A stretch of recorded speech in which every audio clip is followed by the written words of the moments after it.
Good morning, everyone. While you're finding your seats, I'm just going to kick us off here. I know everyone has lots to catch up on. Clap once if you can hear me. Clap twice if you can hear me. Thank you. Thank you, Elena. Good morning, everyone. My name is Jonah Berman. I'm the Site Program Manager here at Google Cambridge. And on behalf of Google, I'd like to welcome you all today. Thank you. All right. Thank you.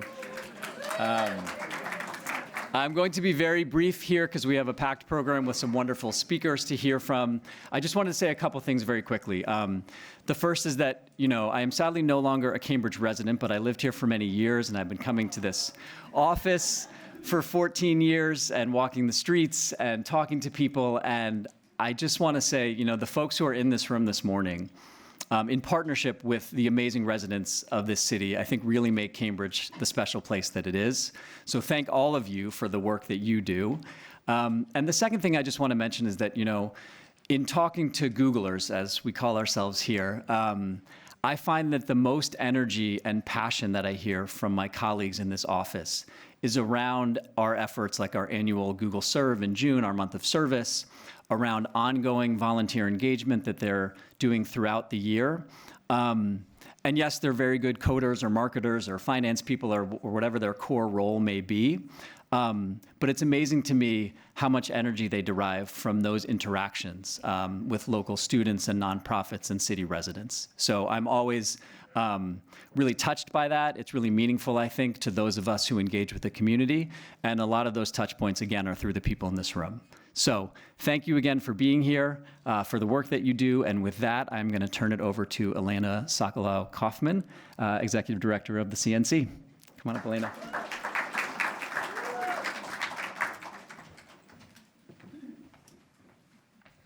All right. Good morning, everybody. Welcome to CNC's second Cambridge City Leaders Breakfast. It has been a week. It has been 48 hours. And it makes me all the more appreciative and grateful to have this space together this morning. I deeply appreciate everyone taking the time, trekking through the snow to be in this room filled with community leaders who care deeply about Cambridge and the people who live here. We have a lot to share with you, so I'm going to get us started. First, I'd like to extend a heartfelt thank you to our host, Google, and fellow sponsor, MIT, for their financial support. Yes. And also thank the many Googlers who have pitched in, from the events team to catering, providing that fabulous breakfast, to our production team, and the volunteers checking everybody in at registration.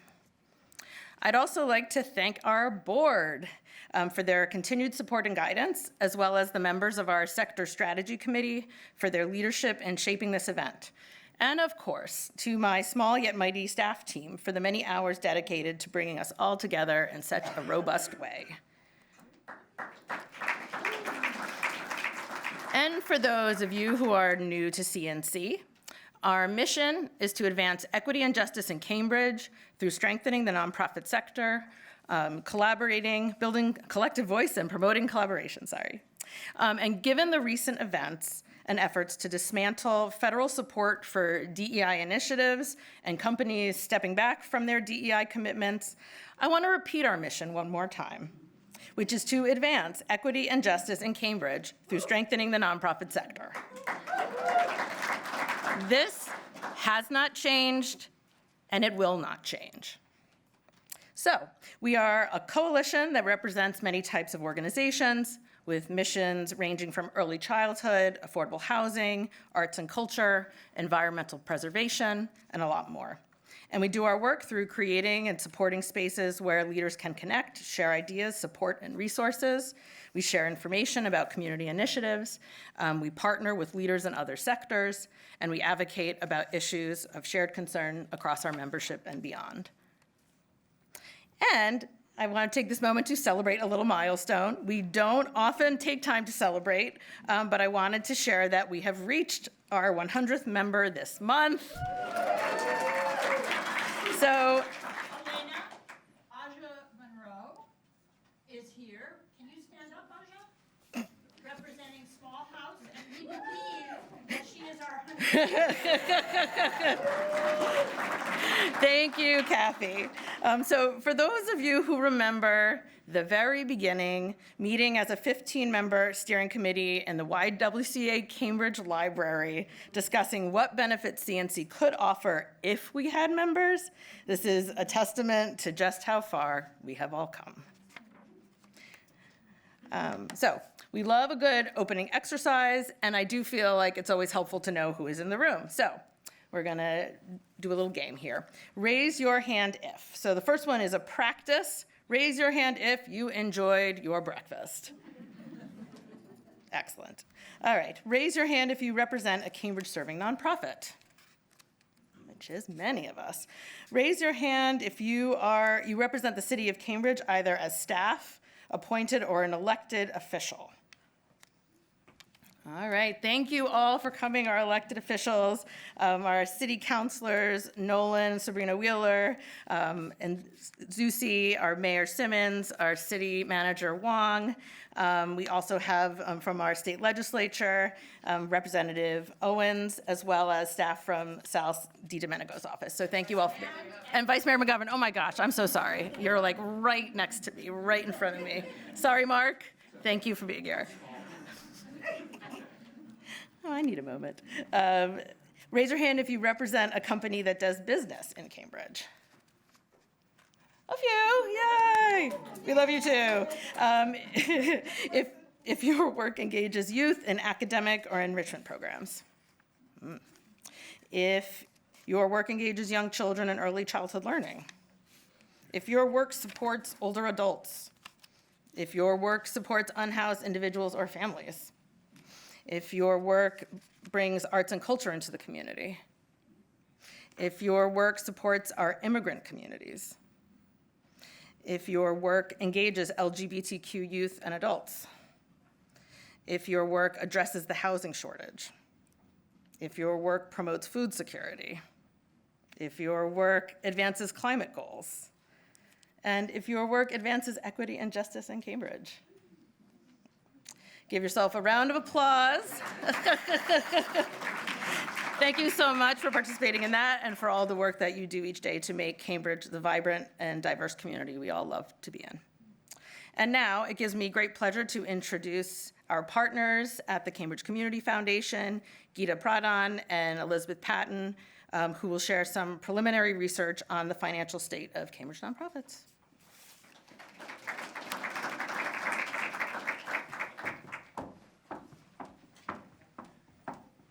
Good morning, everyone. So I too want to start with acknowledging the uncertain and potentially difficult times ahead of us. There's a lot of anxiety all around. And I want to just remind us that we weathered the stormy times of the pandemic. If we can do that, we can take on anything. And what made that happen was these amazing partnerships, the creativity of the Cambridge nonprofit sector, and the commitment to community. In uncertain times, it's actually really good to know where you stand, both in terms of your strength and also your vulnerabilities. So we're going to share some data that gives us a sense of where the Cambridge community stands in terms of its civil society organizations, its nonprofits, who do all of the amazing work that Elena just pointed out. And thank you for that, Elena, because it's a really good reminder about how many things the nonprofit sector touches and why it is so important. You know, even before the potential changes in the federal environment, we knew that the pandemic had had an impact on the nonprofit sector. We began this work with the knowledge that many nonprofits were planning for the end of ARPA funding, while they were already seeing increases in need and a greater demand for services. So we wanted to understand where we stood from a financial perspective, where the nonprofit sector stood financially. So in partnership with the Cambridge Nonprofit Coalition, we started to explore ideas about how to support the health and vitality of the sector. And we started with commissioning a legal memo on the anti-aid amendment, which we understand is not really a barrier to partnership with the city or with the public sector. As a next step, we embarked on research on the Cambridge nonprofit sector to get a better sense of its scale, scope, and health. And in tandem, CNC did the survey that many of you participated in. Together, these two pieces and the work that we developed after this conversation will help provide both the qualitative and the quantitative data needed to build strategies of resilience and to strengthen the Cambridge nonprofit ecosystem. The nonprofit sector is an essential partner in meeting the needs of Cambridge. Not just the city as a place, but also the people who live, work, play, pray, and learn in Cambridge. It provides three essential values. It enables civic engagement through grassroots engagement of residents and volunteers in the life of the city. It generates community impact through services, supports, and quality of life enhancements. And it powers the city's economy by hiring people and through its spending power and its buying power. It spends money in the city on services, equipment, materials, all kinds of things. The strength of this sector is a really good indication of the health of the civil society. So it's a really important measure of our vitality of Cambridge as a community. Today, we will share the first stage of the analysis with you. It's focused on the scale, scope, and high-level trends in the sector. With your feedback and your input, and we really encourage you to reach out to us to tell you what you want to learn, what you want to know. I already had a very nice conversation with Ellen Semenoff about how the city can contribute to this research in terms of government spending and what the city has already been doing for the nonprofit sector. And we hope with all of that information, we can put out a more robust report in April on the health and vitality of the sector. With that, I want to introduce my colleague, Elizabeth Patton, who is leading the research on CCF's behalf.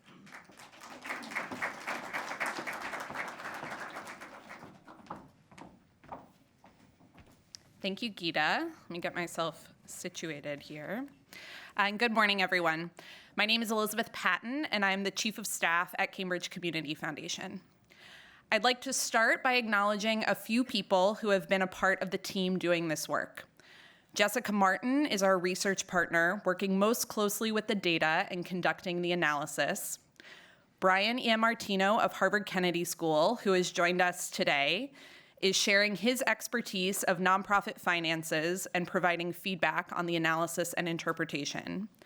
And Elena has been a thought partner in thinking about how to organize the data into categories that represent Cambridge nonprofits and how to provide valuable information to the sector. We drew inspiration for this project from a framework that Geeta developed as a co-author of the Boston Foundation's 2008 Passion and Purpose Report, which looked at the Massachusetts nonprofit sector as a whole. This framework provides a way of better understanding the scope and scale of the sector through the lens of financial strengths and areas of vulnerability. We've adjusted the framework based on our knowledge of the Cambridge sector and with an eye to the current moment, as Geeta described. Today, we're sharing a preliminary look at this work. I'll walk through some early, high-level insights from the initial analysis and then share what we expect to be digging into next. We're also very interested, as Geeta said, in questions, comments, and feedback that we can incorporate into the next stages of this project. We defined our universe of organizations for this analysis based on a few criteria. We included organizations that have a Cambridge address and last filed a Form 990 or 990EZ with the IRS between 2022 and 2024. we're considering these to be active organizations in the city. We excluded philanthropy and foundations and any organizations who filed but didn't have any reported revenue in their last filing. And so that leaves us with 578 active Cambridge nonprofits. And our analysis includes available data for those organizations from the IRS Business Master File between 2018 and 2023. However, we know that within this 578 organizations, Cambridge is home to nonprofits of a huge range of sizes. So our framework includes revenue categories as a way of disaggregating the data to better understand changes over time for specific sizes of organizations, expecting that the trends for a $100,000 revenue organization will be quite different from a $1 million revenue organization or a $50 million organization. We named the categories based on the 3 essential values that Geeta described, which we know that the nonprofit sector as a whole provides to the community. Each category is named based on the dominant value that organizations of that size provide. You can see the number of organizations by revenue category in the pie chart to the right. Grassroots organizations include those with revenue less than $250,000 at their last tax filing. Community impact organizations include those with a revenue between $250,000 and $25 million, which I know is a hugely broad range, and we will get more granular within that category later in the presentation. And then economic engines include those with revenue greater than $25 million. And that represents our universities, hospitals, and research institutions, among others. Across all of these nonprofit organizations, the Cambridge sector generates over $15 billion of annual revenue. We also know that Cambridge nonprofits do a lot of different kinds of work and focus on a lot of different areas. We used NTEE codes from the 990s to categorize organizations based on their areas of focus. These categories align closely with the Passion and Purpose Report framework. However, we have separated arts organizations into their own category because we know that the arts sector is particularly important to Cambridge, and that is a focus of our upcoming strategic work at CCF. The graph at the bottom here shows the number of active Cambridge nonprofits by revenue category and then by their subsector category.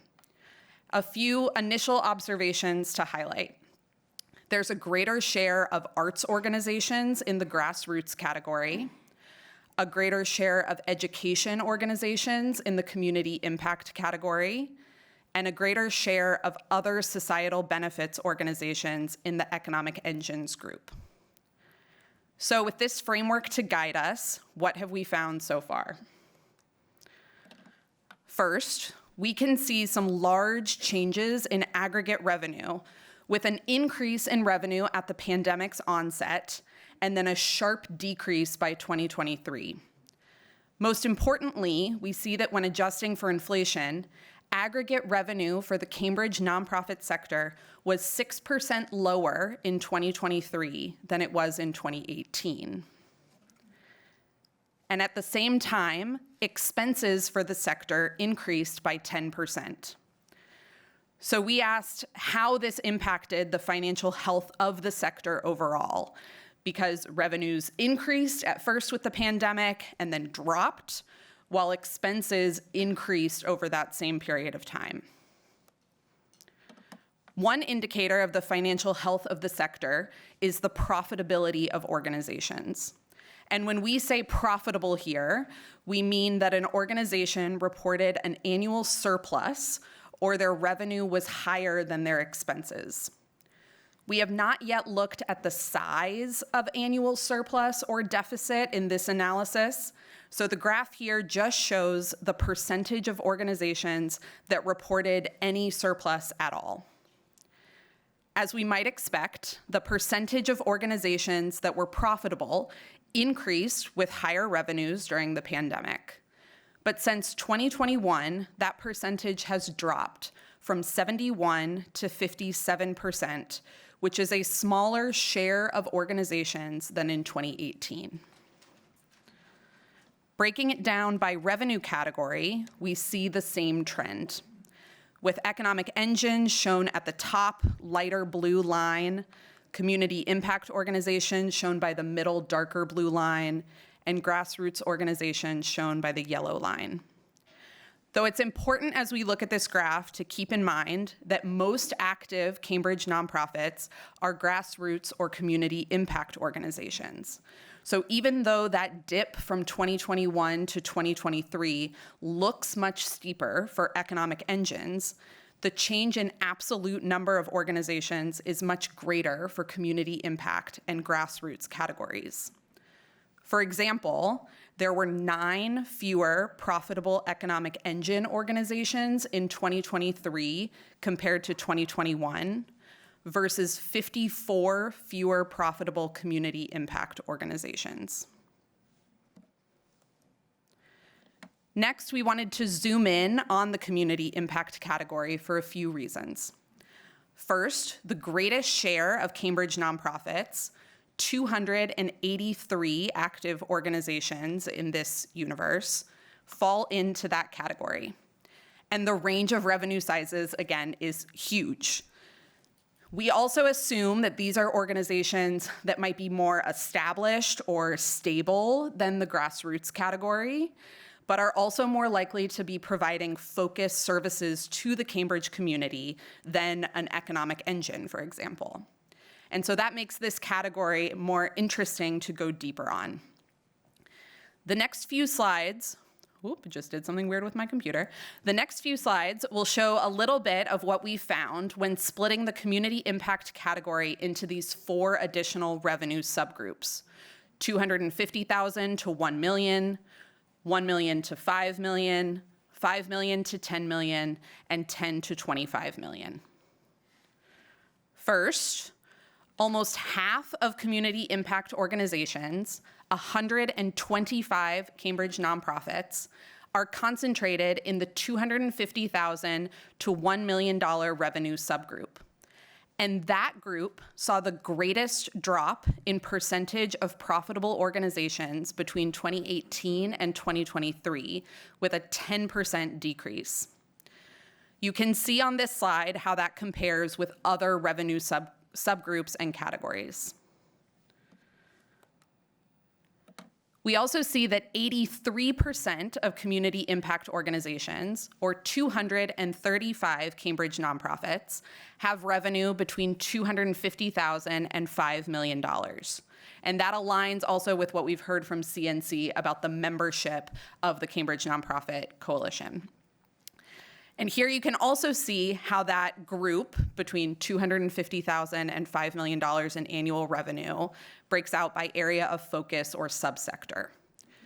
We see a larger proportion of social services organizations between 1 and 5 million, and a larger proportion of education organizations between 250,000 and 1 million. We are just starting to get into the weeds of disaggregating this data by subsector and revenue category. So there's not too much we're going to share today, but I wanted to go into just one example from this line of questions. This is looking at the $250,000 to $5 million revenue category. Again, 235 organizations, or 83% of all community impact organizations. When we look at profitability by subsector or area of focus, we see some different trends. For example, the greatest decrease in profitability from 2018 to 2023 is within education organizations, while arts organizations saw an overall increase in the share of organizations that were profitable, bringing them in line with the other subsectors. We're not yet sure what the explanation for this is. It could be that there are some differences in the revenue or expense trends by subsector. It could also be that the overall number of organizations is changing in a way that is impacting the proportion of organizations in that subsector. And these are all examples of some questions that we're looking to address in the next stages of this work. So to summarize the preliminary insights that we've shared today, the Cambridge nonprofit sector has seen lower aggregate revenue in 2023 than pre-pandemic. A smaller percentage of active Cambridge nonprofits had a surplus or were profitable in 2023 than before the pandemic. The data shows that the largest subgroup of community impact organizations, those 125 nonprofits with revenue between $250,000 and $1 million, experienced the greatest decrease in profitability after the pandemic. And finally, we want to emphasize, as Geeta has also said, that this is just the beginning of a deeper look at a really rich set of data. There are many different ways that we can explore this data to answer additional questions about the Cambridge nonprofit sector as a whole or about different subgroups within the sector. And that brings us to our expected next steps. We have a set of financial indicators that we'd like to dig into more, including levels of profitability. So how much of a surplus or deficit are we talking about within the sector? Liquidity, assets and liabilities, including different characteristics like restricted versus non-restricted assets, and a detailed look at revenue sources and expense categories to better understand the composition of program services versus fundraising versus government grants as revenue sources, or the types of expenses, whether salaries and benefits, program expenses, or others. We're interested in looking at additional changes over time, including per organization averages within categories and changes to the number of organizations filing in different years. And then we're also looking at putting this all in context with the sector, using short case examples, incorporating practitioner feedback, and situating this work within the changing federal landscape and downstream effects of those changes. One way that we're pulling in additional sector context is by looking to more recent and qualitative data sources like the CNC annual survey, which Elena is going to share next.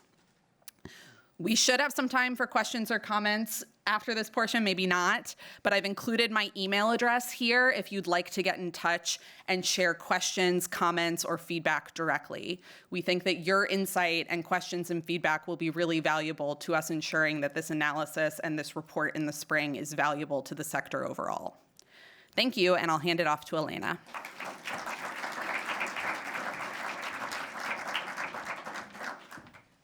Thanks, Elizabeth. Let me get to where the next part starts.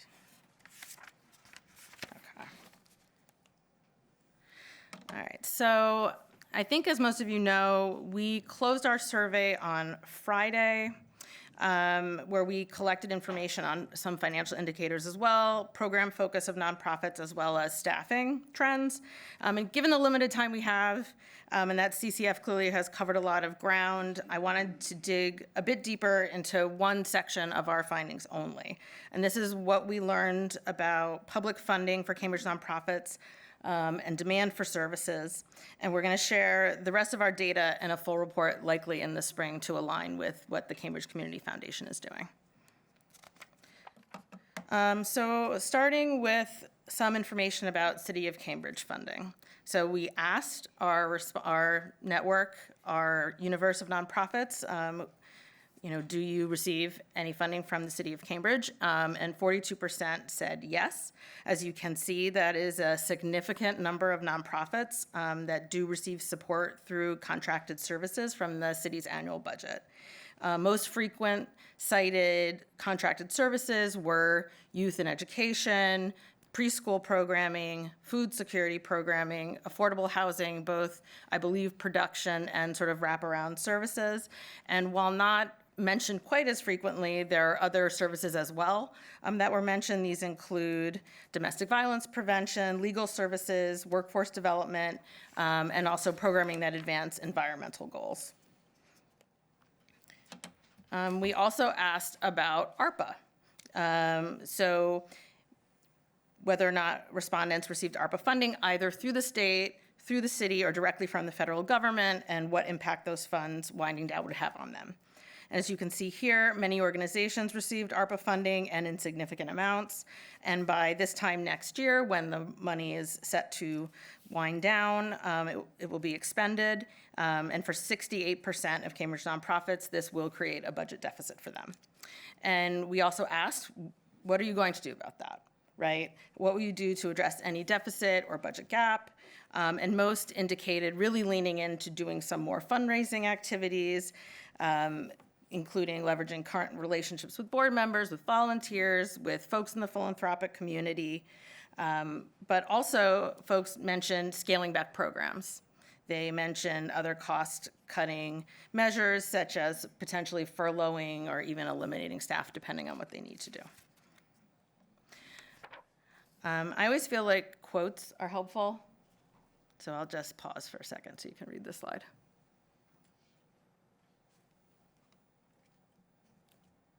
And this.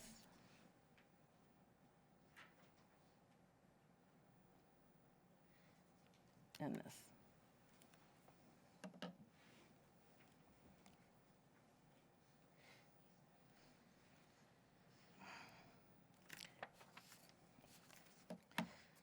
Finally, we did ask about the Trump administration. Given the timing of when we opened this survey, and it was right after the election, we took this opportunity to ask how nonprofits understand the potential impacts of the administration's budget and policy priorities. 90% here, as you can see, believe that the administration will negatively impact their work, with the remaining 10% just being unsure. And the concerns that were raised were harm to clients and consumers who are, and I'm sure none of this will surprise anybody in this room, undocumented or have mixed status families, LGBTQ, and increased potential criminalization of unhoused people, concerns about budget cuts to a variety of programs, including but not limited to housing, climate, diversity, equity, and inclusion, women's reproductive health, SNAP, and Social Security, and then policies that allow nonprofits to be targeted, example such as the Nonprofit Killer Bill, which would allow nonprofits to be stripped of their 501c3 status if they are believed to support terrorist activities, but without having any due process. And these changes are taking place on top of demand for services that has not stopped growing since the pandemic. Over the last year, 68% of respondents reported an increase in demand for services, and 72% anticipate that this will only continue to increase. I realize that's a lot. A lot of information that has a terrible weight to it. I do think we are going to skip this portion of the Q&A just to sort of move us along, but I do want to ask us all to take a breath and think back to the beginning of the pandemic. There was so much unknown. There was so much anxiety about how organizations and communities would manage everything. But look in this room. We are still here. We were resilient, we adapted, we created new ways to function, new ways to work with each other, new ways to work across sectors in service of the community. We survived the pandemic, and we're going to survive this moment too. And now I would like to welcome our Mayor, Denise Simmons, to the podium to offer a few words, followed by our Cambridge City Manager, Yan Wang. Mayor Simmons.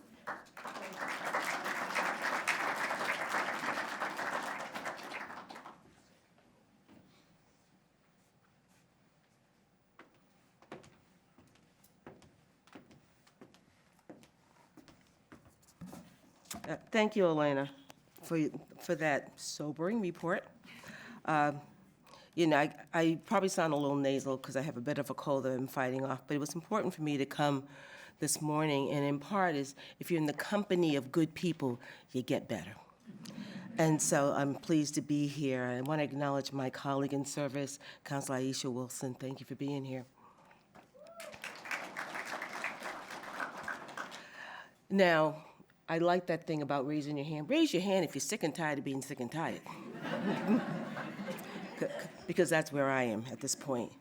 But in order And the other thing I usually say halfway through in the week to my chief of staff, Neil, is I quit, but I'm not. And why am I saying I'm not going to quit? We're not going to quit. We are better together. And even though there are storm clouds in the horizon, we have to stiffen our resolve.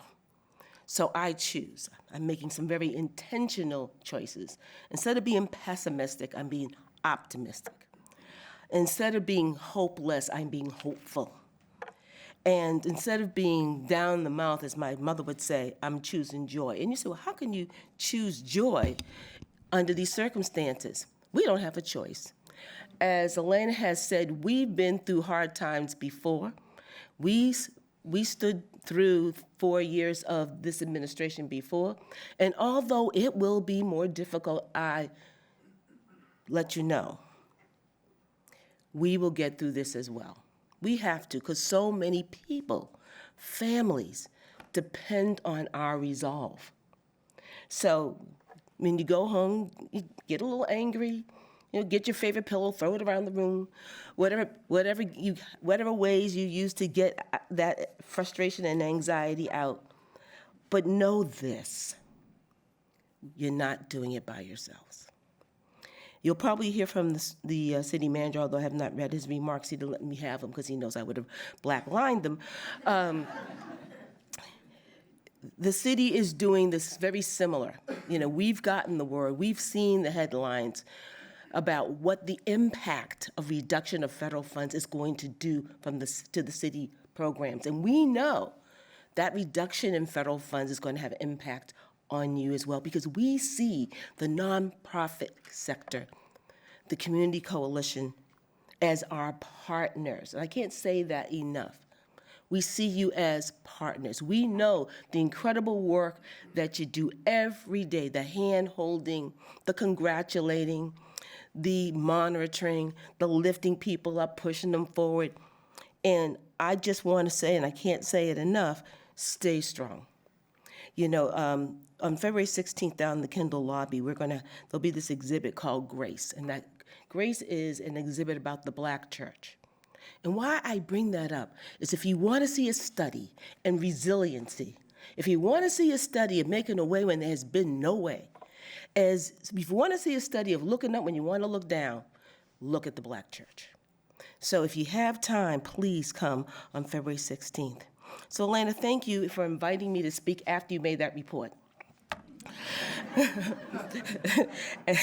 As I look around the room, though, you are the heart and soul of Cambridge. Each of you represent a thread of a magnificent tapestry. That tapestry that makes our city the best place,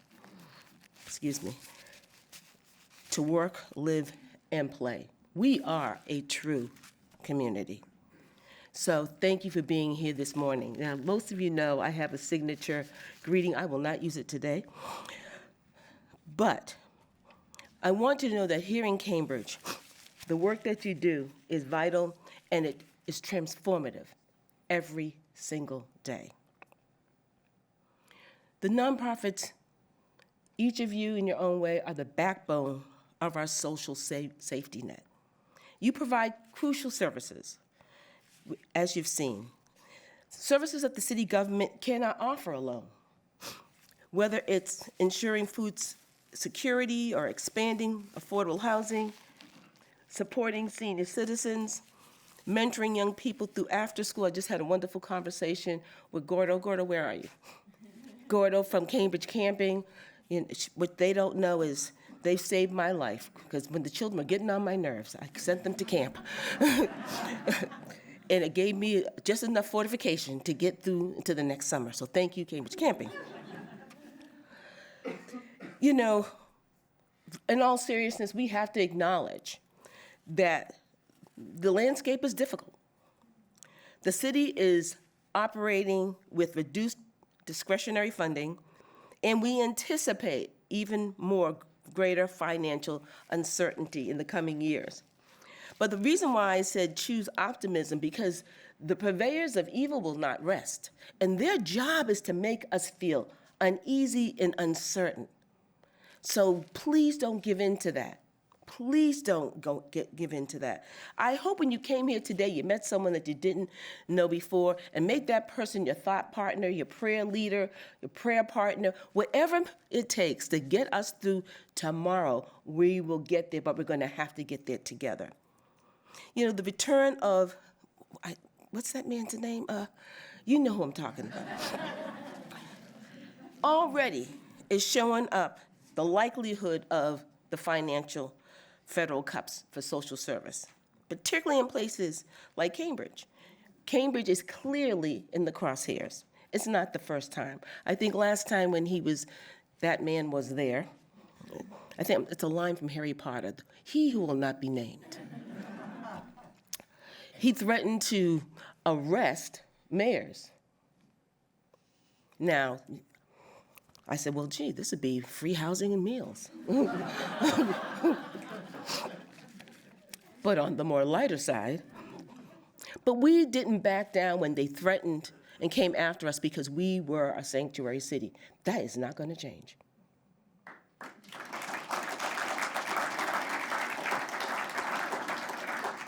These cuts not only threaten direct assistance programs, but also infrastructure that allows nonprofits to sustain and expand their reach and the time on task in terms of services. And we know that demand, you've seen it in this report, is rising.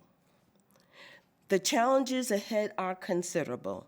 We know that these federal policy shifts will create additional burdens to vulnerable communities and residents. I often say, you know, why doesn't he pick on someone his own size? But then it wouldn't be a fair fight because we would win. By adding pressure to our organizations that are in this room, doing more with less. The city is working hard to assess the full scope of these potential disruptions and develop strategies to mitigate the worst of these effects. We're exploring alternative funding mechanisms. We thought about printing it in the basement, but I understand that's illegal. But Ian, we'll talk about that afterwards. We are strengthening our partnerships. Let me say it again, strengthening our partnerships. I know that you feel unnerved. Looking at the figures that you just saw gives you a reason to feel that way, but I'm asking you not to, because we are going to strengthen our partnerships with you in the face of this adversity. And we're going to continue to advocate all the way to the state level. Representative Owens is here, I believe. You still here, Representative Owens?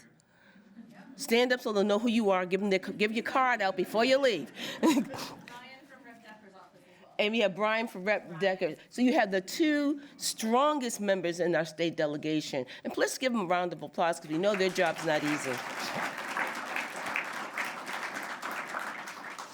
This moment calls for adaptability, creative solutions, and an unwavering commitment to collaboration. So we stand together. As in the words of the former Congressman John Lewis, we are going to get busy getting into good trouble. Leveraging every available resource and working across sectors to ensure that the folks in our city, in this town, who rely on our services will not be left behind. Together we will navigate these challenges and continue to uphold the values that make Cambridge a leader in social responsibility, community care, and most importantly, because it seems to be lost in Washington, humanity. As we sit at the midpoint of the council term, I remain committed to working with you on I said I, but it's really we, the council and I, and the school committee, are committed to 3 key priorities. And this is where our nonprofit partners are essential. Around affordable housing. You know, Cambridge has made significant strides as with the city's affordable housing overlay, which has created new development opportunities. However, with the anticipated reduction in federal support, it is more critical than ever that we strengthen those partnerships with our partnerships with the nonprofits to build, to manage, and to advocate for affordable housing. I thought I saw Carl Nagy here. Carl, stand up. Thank you for the work that you've been doing. It's been extraordinary. Our CBOs, our housing CBOs, have been extraordinary in not only their ability to develop, but they're bringing their expertise and dedication to help us work toward housing as many Cambridge residents as possible. And we say Cambridge residents, those that currently live here and those that are desperate to come back. Desperate to come back. Support for our senior citizens. Our aging population faces growing challenges, including and most importantly, social isolation. We cannot tell you how many calls we get from the senior community, of which I am a member, proud member, about loneliness, feeling isolated, feeling uncared for, and how we need to put more attention as we can on that population, but feeling the sting of the financial hardships and housing insecurity. Many of you provide critical services that keep our seniors engaged. Where's Michael Delia? Michael, thank you for what you've done in keeping your, stand up so we can all see you. I point out Michael Delia in particular because Michael has really been strong. He has a strong and robust senior citizens group. They are very, very extraordinary. They will hold you accountable if you're going to go talk to them. Bring your body armor. But they're healthy, they're happy, and they're engaged. And so thank you, Michael, for keeping that program running. Thank you so much. It's critical that the services through our nonprofits continue, particularly around our seniors, because by keeping them engaged, well-fed, and supported. As federal funding for elder services are at risk, we must work together to secure resources and create innovative programs that allow seniors to remain in the community that they love. After school and educational support, ensuring the young people have access to enrichment opportunities outside the classroom is essential to our success. I believe we have Ellen Semenoff here. Ellen, are you here? Stand up so people can see you. If you don't know anything about Ellen, she sleeps standing up. With her phone in one hand. She's always available to reach out to make a connection for our children and their families. And that is extraordinarily important. When I was talking to Gordo just earlier, we were talking about how do we connect the camping services with our Family Information Center. And I'm going to be reaching out to my colleague, Aisha Wilson, who's new to the council, but was a very strong advocate on the school committee about how we can make that connection. Because what we find is some of our more vulnerable families don't think about, they want summer camp, but they don't think about summer camp until it's time to go to summer camp. And we know that's too late. And so through our stitching together a network of services, as frayed as it is, we will be able to guarantee that those families don't lose that opportunity. I know that many nonprofits in this room provide after-school program, and we thank you. Mentoring, educational support that changes lives. And I want all of you that work in this area, particularly around children, I want to give you a personal thank you because you're changing lives of children that you may never meet or know, but lives will be enriched because of the services that you provide. With these potential federal cuts to educational funding and our partnership with these organizations, your organizations, will be key to filling gaps and ensuring every child in Cambridge has access to opportunities to thrive. If I could give a theme to our after-school and educational support, it is if every child is a promise. And we have to be the promise keepers. The work you do is invaluable. The city remains committed. Let me say that again. The city remains committed to our partnerships and doing everything in our power to aid the most vulnerable. We will continue to work together to find new funding resources. I said we have to make it in the basement. We will consider that. Advocate for policy protections develop innovative solutions to ensure these services remain available despite the challenges ahead. Our commitment to our unhoused and homeless community remains strong. I just want to acknowledge my vice mayor who has done such extraordinary work. Thank you, Mark, working for our homeless community. So before I turn it over to the city manager making promises that he has to keep, I want to reaffirm something. And it's very important at times when we are feeling so overwhelmed. None of us are in this fight alone. Yes, there are going to be storm clouds gathering overhead. But when I look around the room, I see something more powerful than any challenge we might face. I see the collective strength of people who have devoted their lives to lifting others up. People who have devoted their lives to lifting others up. And sometimes it doesn't pay enough, and sometimes you're overwhelmed. And sometimes you don't get to take that vacation, or if you're like me, you have a cold and you don't want to get up and go out, but you do it because the work is so important. So we may sometimes falter, but together we are unstoppable. We are an unstoppable force for good. So I say thank you.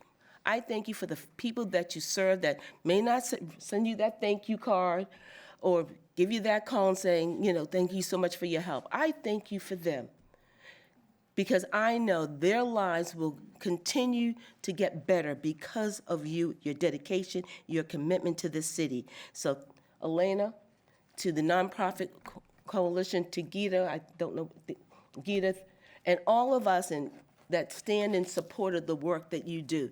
Thank you so very much. Just remember my favorite gospel song, and I'm not going to sing. When it comes to what the federal government is trying to put down on us, we are not going to let them turn us around.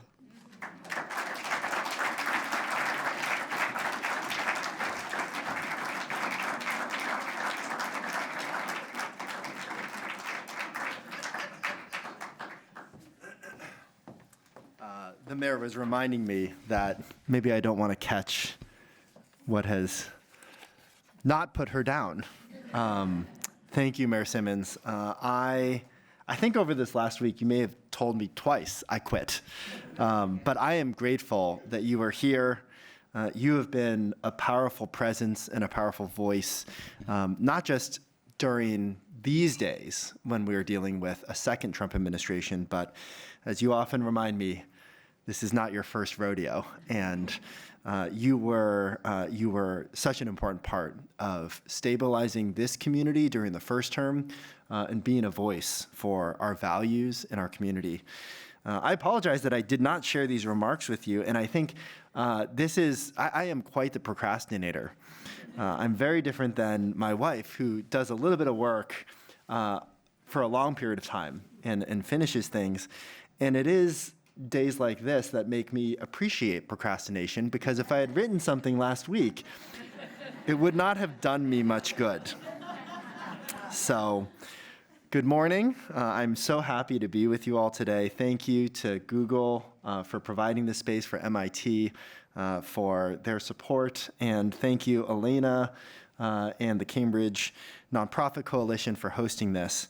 I also want to recognize city staff who are here. I've been reflecting and humbled by the position that I'm in, and it is really the city leaders and staff that are doing so much of this work, that are spending time with you. And so thank you to Ellen Semenoff, our Assistant City Manager of Human Services, Cheryl Olson, our new Executive Director for the Cambridge Preschool Program. I see Nancy Tauber with the Family Policy Council. I think we have a couple of more folks here, Crystal Rosa with Language Justice, but I deeply appreciate the work that staff have been doing and continue to do every day. So thank you all. I also deeply appreciate the work that everyone in this room is doing. We live in a world that is dominated by economics and the market. Yet we all know that the market has gaps, it has holes, and it has failures. And it's the role of government, or it should be the role of government, to plug those holes, to fix those failures, to correct the market. But we know that that doesn't always happen and it doesn't always work. And it's the nonprofit sector that comes in, reaches the most vulnerable, takes up the causes and missions that matter most deeply to us, and finds ways to do incredible work with few resources. So thank you all for the work that you're doing, and we are deeply appreciative of this space to be with you. Thank you. I was recently catching up with some city staff, and they had said, you know, some of the uncertainty when I started in this role, I'm the first city manager to have come in from the outside, and they said they weren't quite sure what it might mean for someone with a business background to come into the public sector. And I was a little surprised because I was like, well, I worked in the private sector, but only for 2 years in the last 20. And I think my most meaningful experiences in college were political organizing around global health. So I spent a lot of time advocating for more HIV/AIDS medications around the world, and then volunteering at Unilu, the homeless shelter in Harvard Square. And I remember some of those long, quiet nights sitting with people, hearing their stories, and wondering what I might do with my life that could make a difference. And those 2 points kind of capture the arc of my career. First, really going toward global health, and I ended up spending a year in Western Kenya with my wife, working with an organization that was providing healthcare, both HIV/AIDS, and then also building up a primary care infrastructure, but then being drawn more locally. So back here with Boston Medical Center, and then now in the most local of roles, working for the city. And so I think I feel the spirit in this room, and I'm just so excited to be with you all. I spoke last year broadly about the commitment that the city has to the nonprofit community, and I know that in our connected community, the relationships that exist in this room, they are strong, they're deeply valued, and they are based on a long-term commitment to serve all the people that live in our community. And I think as I've reflected, one of the initiatives I wanted to really highlight is the community benefits funding that the city has been committed to, which the council spearheaded about 10 years ago, as we thought about how we more equitably spread the value that's generated from commercial development in the city. So this fund receives money from developers. It was established by ordinance, and it's steered by the Community Benefits Advisory Committee that includes city staff, representatives of local nonprofits, local universities, local residents, local businesses. And it really has been one of the most inclusive processes for how to partner with the nonprofit community to decide how we can fund different initiatives that will affect our community. And over the last 10 years, at least $5 million in partnerships to a range of nonprofits in this room have gone out to address housing, education, food security, mental health, and much more. And more millions of dollars have been expended on a number of other programs. And while there's been a slowdown of development in the city, I'm excited about how this structure can continue to be a vehicle for how the city partners in a more inclusive and transparent way with this community. But we've talked a lot, and I think, Elena, you talked a bit about the pandemic, and I want to emphasize how much the pandemic really has transformed the relationship between the city and the nonprofit community. We're coming up on the 5th year anniversary of the start of the pandemic, and in some ways it feels too similar. I know that as I say that, we can all remember different individual moments from that time. And for myself, it was arriving at the Shattuck Hospital at the height of the pandemic on a really rainy day in March. There was an uncontrolled outbreak of COVID in the facility. So little was known, and we were just scrambling to establish basic infection controls, get to bare bones staffing, secure enough PPE to keep everyone safe. But I think that moment does capture a bit of what we are facing today. And I look back at the city's response, and I am proud that the city was a backstop during those difficult times. Through the ARPA program and the work of this nonprofit coalition, $4.5 million was distributed to stabilize the finances of so many nonprofits in our community. And the Community Benefits Fund also distributed 2 rounds of $1 million each to more than 100 organizations. And tens of millions of dollars more in ARPA money flowed out into nonprofits to provide incredibly important services during the pandemic. Everything from mental health to arts and culture, homelessness, food security, housing security, and much, much more. We're now well beyond the pandemic, and there are a couple of difficult reflections and confrontations that we are facing. First, and I think we're really calling out some of that in the data in this survey, but the pandemic spending that has sustained so many organizations is winding down, and that ARPA money is disappearing, which will not be easy. We have similar decisions to make for city staff and programs that have been funded by ARPA, and I've been having the same conversation with so many teams that are doing so much good work. The relief money that came through ARPA is temporary. It cannot all continue, and we, more than any other community, did put all of those resources not into city infrastructure, one-time projects, but really into ultimately ongoing efforts to address deep needs in our community, all of which continue to exist. And so I think I want to acknowledge that it is going to be a difficult year as we are all facing those choices.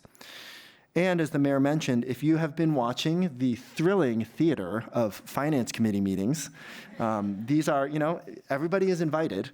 The city is facing financial headwinds. We are seeing a significant slowdown in development, continued decreases in building permit revenues, and the city's budget, which grew tremendously during the pandemic, both before and during the pandemic, but the city's budget growth has to moderate. We will still be able to make investments, but we don't have the resources to backfill all of that pandemic funding, and there's a new level of permanent ongoing funding that we have to figure out.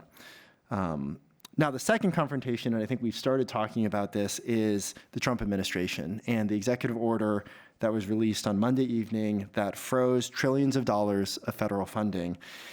And maybe what best captured in my mind just the chaos of yesterday was everybody woke up, and across all 50 states, the whole Medicaid system was down.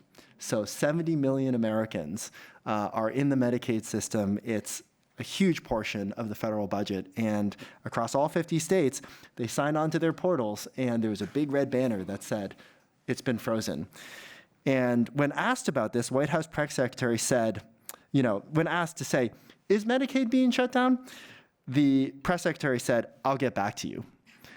So no one knew what was going on, and later in the day she clarified that the portals would be back up and Medicaid was not included.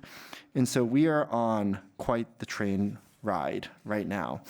I know at this point, I believe the latest is that there has been a judge in Washington, D.C. that has frozen the order to freeze federal funding, which I believe means that federal funding is unfrozen. So maybe like two negatives make a positive, at least until Monday. And there are 22 state attorney generals, including our own Andrea Campbell, who are suing to stop this action.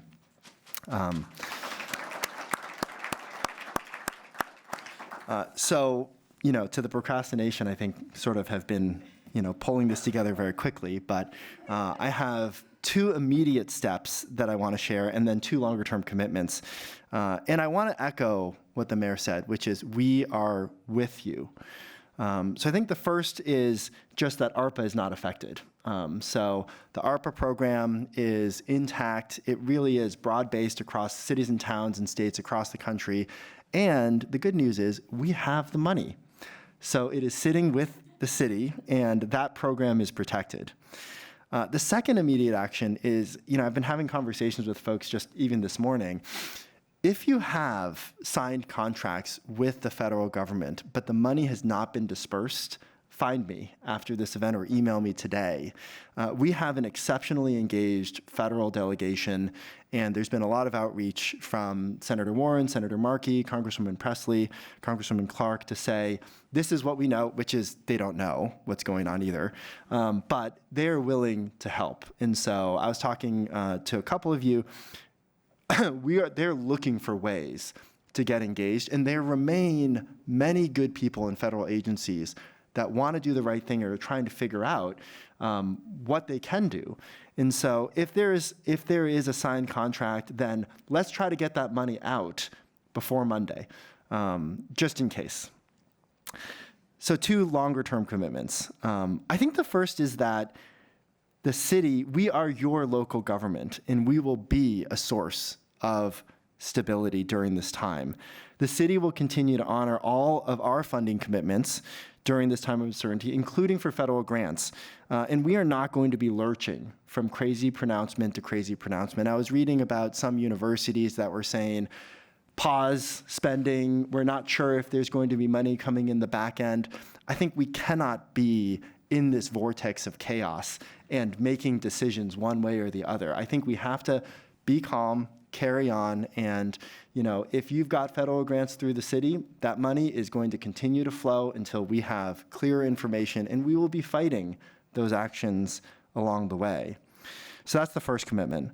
And I think the second commitment is that we are with you as during the pandemic to ensure that this sector will be stabilized, that it will be healthy, and that during times of trauma, we will be coming together. And I think maybe just to share, I didn't ask Amanda if I could share, but I'll just share anyway. I was talking to Amanda from De Novo, and De Novo provides some of the most important legal services at this point in time to our immigrant communities who are under threat, and also receives a significant amount of federal funding. And so we are in an incredibly uncertain time. We don't know how this story will unfold, but the pandemic really does feel like the context that we are living in, and the city will play that same role if needed. And so I'm looking at the council. We haven't really even talked about this, but I think the reality is, if there are needs in our community and if there's a threat from the federal government, we are here to be in conversation, and we are here to ensure that this sector remains strong. So here we are facing these tremendous challenges, and I think there is such a mean-spirited, misguided, poorly thought through plan that is being enacted that is designed to create this chaos and uncertainty. And we will be here to defend our collective values. We're here to defend our immigrant communities, and we are here to defend our commitment to diversity, equity, and inclusion through these 4 years. And we are with you, same as during the pandemic. So thank you very much.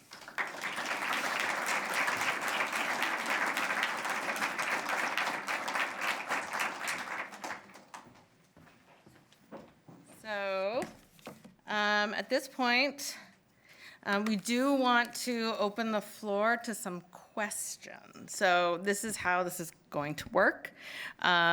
If you have a question, please raise your hand, introduce yourself with your name and your organization name, and you can direct your question to the council, to the city manager, and please be sure to ask questions that are questions, yes?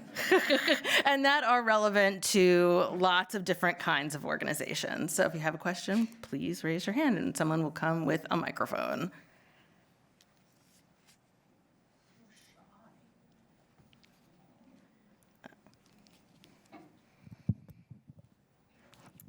Thank you. Thank you for the organization, and thank you for everybody here being here. This is Dr. Shahin from Cancer Education and Research Institute. I think in these uncertain times, of course, it's great to hear that, yes, we are all strong, and of course we are, and this is how we always survive, correct? But at the same time, we need me as a scientist, we need some factual, really actionable steps that we need to hear. And I think from my mind, I was thinking last night that what can we do knowing that me coming here, and I would like to ask, maybe it's a good time more than ever to explore the interconnectedness of our missions. How can we be more creative, and how can we have this network of interconnectedness of organizations who are serving the people, and the people we all are serving with different areas but are all connected. So how can we really solidly in these uncertain times to create a network, create more opportunities to bring creatively some projects together, some missions together, and maybe include funding from local companies, correct? Instead of like bringing also different sectors together and having more the local companies to invest in our programs, etc. So I would like to ask and more discuss about these type of opportunities if we can. Who is the question for? Anyone? Is this for me? Well, I would say, yeah, let me put this down because I don't want to cause feedback. You know, continue to do honestly what we're doing, right? Like that is what today is about partially. There's opportunity to connect with each other informally here, and also utilize, you know, all of the various ways that CNC brings folks together. The other is like, if you have a particular idea, a particular issue area that you want to bring other people around, that is how our committees get started, right? So it can start with you if there's something specific that you want to do. And I don't know if the city manager or the council have any thoughts about ways to bring in the corporate community, because that's one piece that we haven't really talked about. Thanks. Yeah, maybe I'll stand here so folks can see a little more. I think the city manager and the mayor talked about revenue funding streams and ARPA funding declining. Obviously, the Trump administration federal grant, all of that sort of changes the economic outlook. I think one of the things we've been interested in on the council is looking at other sources of revenue and how can we be more creative. One thing that the council has been looking into this year is a jobs linkage fee, which would be funded from corporations in the city. We already have an affordable housing linkage fee that's funded by commercial development. A jobs linkage fee would provide funding for jobs training programs, ESL programs, other types of nonprofit services. I know a number of nonprofits, including folks in this room, get funding through the Jobs Training Trust in Somerville and in Boston. Cambridge doesn't have one yet, but we do have an affordable housing trust. And excited to announce that the City Council took the first step in putting forward a home rule petition. Representative Owens is going to introduce that for us for the legislature. And so once we have that set up, we can think about revenue from corporations in the city to fund things like training for healthcare, IT, biotech, ESL, even culinary classes are some of the programs that have been funded that way in Somerville and Boston. And so I think that's one piece we can look about and think about here, and happy to talk more with folks about that afterwards. Other questions?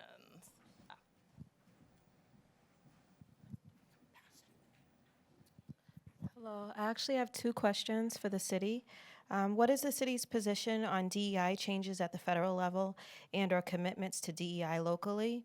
And my second question is, how can we bring nonprofit leadership further into the decision-making process and design of systems, both new and currently in place, in order to ensure we are working together as a team and making strategic and structural improvements, especially for nonprofits in Cambridge that are being led by Cambridge residents? Thanks, Saskia. So I think there is not any change in our commitment to diversity, equity, and inclusion. I don't think that the federal government has any ability to coerce us. There's actually a lot of separation between federal authority and local governments. So we are not changing anything that we are doing, the investments that we've made, the conversations that we're committed to having. And so it is disheartening to see what is changing in the discourse nationally, what we're seeing in terms of pressure on corporations. And I think we can sort of see some corporations taking really strong stances, and others really struggling to find their footing given the coercive powers of the federal government at this time. I think to your question about engagement, the Community Benefits Fund is one of those structures that has really brought in the nonprofit community. So it is not just cities, staff, or a city directive that is deciding where that funding goes. I think we have created more of those kinds of structures. So if you look at the Cambridge Preschool Program, which is one of the largest influxes of city funding into the nonprofit sector, there's a number of bodies that are being created to better engage those nonprofit partners. And I think we see that across a lot of the different initiatives that we run. So we're always open to other ideas and areas where we want to find that engagement. But we're always looking for different ways to bring both organizations and residents into that decision making. And I would say, you know, more broadly, we're also excited about a new director of community engagement, and I've been having really exciting conversations with Jackson Price about different ways we can actually expand that, create more consistency across the organization, how we actually bring people into these conversations with the city. So thanks for the question. Any other questions before we close today?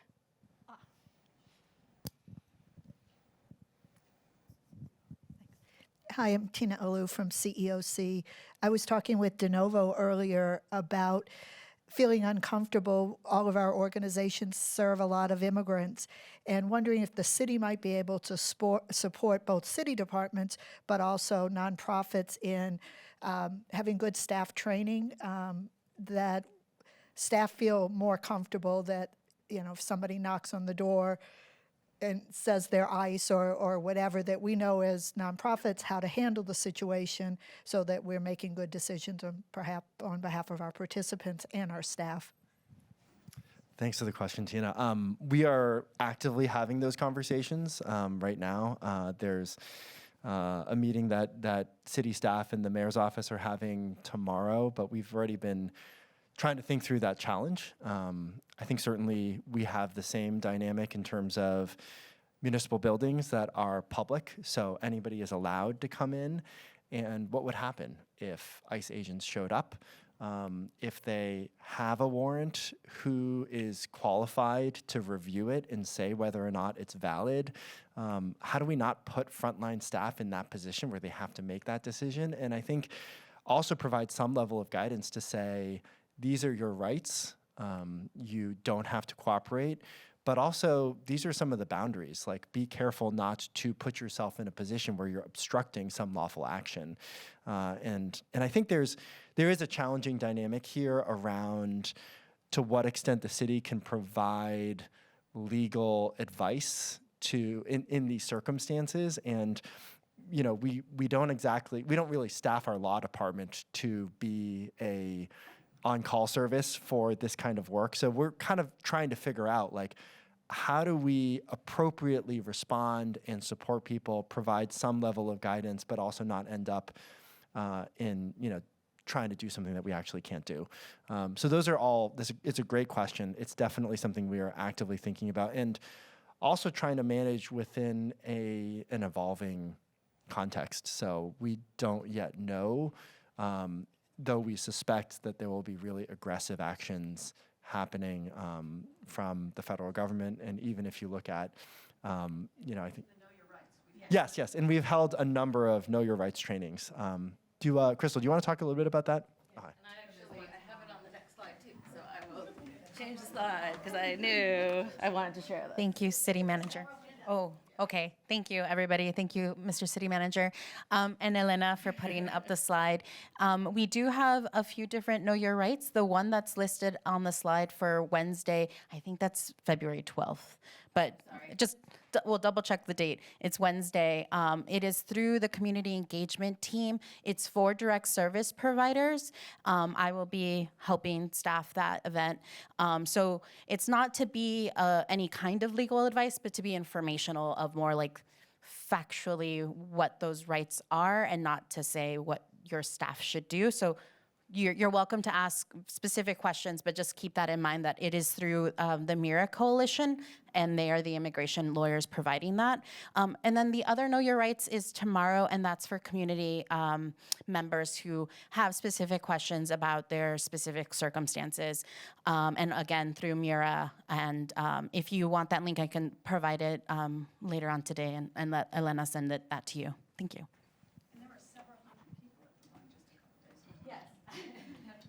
I could give that. Where is the training tomorrow? Oh, okay. Thank you. Okay. So it is a private event physically for the Community Learning Center for the adult learners in that space, and but it is public online, and the interpreters are online. It is being broadcasted into the classrooms of the Community Learning Center, so every classroom has a specific language it's devoted to.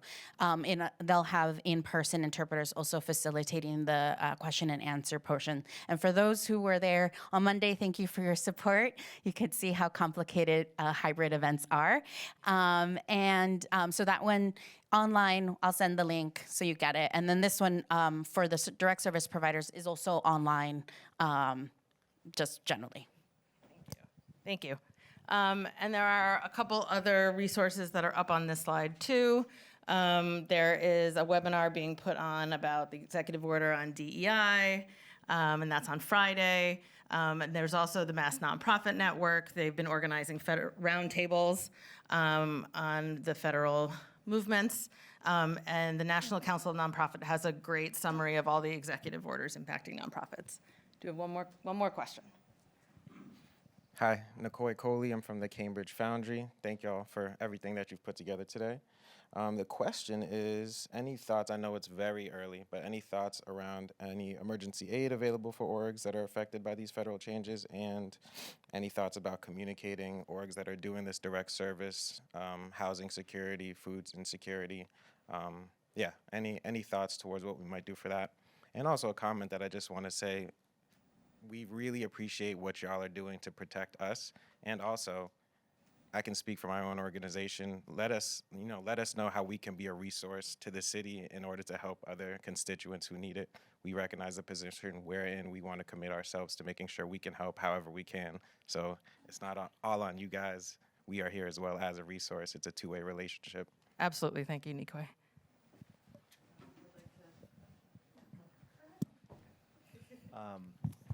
I think it's so early. It's hard to know exactly what we're really facing, and even some of the latest communications we've gotten from our federal delegation are still confused in terms of which programs are in, which programs are out, how broad or narrow this will be, and I think that's also somewhat by design.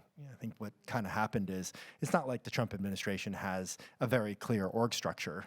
They just wrote a very vague memo, sent it out, and a bunch of people were like, well, I don't want to get fired, so they just like hit freeze on a whole bunch of systems. But I think the pandemic is the right context to say, if this were March of 2020 and everybody was looking forward and saying there is the potential that we would see a significant cratering of the finances across this sector, will the city be there? I think the answer is yes. And I don't know exactly what form that would take, but certainly we have that commitment to everybody in this room and to our community. Anybody want to jump in or? Okay. I know Councilor McGovern. Hi, everybody. Before we take off, I just want to make a little plug for an event that's going on tonight.